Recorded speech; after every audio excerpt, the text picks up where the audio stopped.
அண்மை செய்தியை பார்த்துக் கொண்டிருக்கிறோம். பாரிஸ் ஒலிம்பிக் போட்டியின் வில்வித்தை பிரிவில் இந்திய மகளிர் அணி 4ஆம் இடத்திற்கு தற்பொழுது முன்னேற்றம் அடைந்திருப்பதாக தகவல் வெளியாகியிருக்கிறது. அண்மை செய்தியாக பார்த்துக் கொண்டிருக்கிறோம். கூடுதல் விவரங்களை செய்தியாளர் மணிகண்டன் வழங்க நாம் கேட்கலாம். வணக்கம் மணிகண்டன், கூடுதல் விவரங்கள்.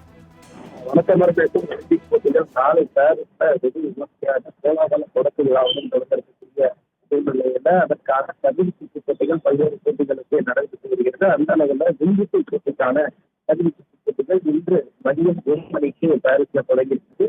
முதல்ல மகளிர் அணிக்கான வில்வித்தை போட்டியில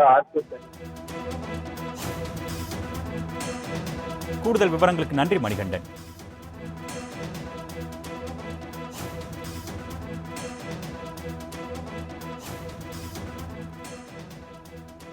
ஒலிம்பிக் போட்டியில் இந்திய மகளிர் அணி தற்பொழுது 4வது இடத்திற்கு முன்னேறி அசத்தியிருப்பதாக தகவல் வெளியாகியிருக்கிறது. அண்மை செய்தியாக பார்த்துக் கொண்டிருக்கிறோம்.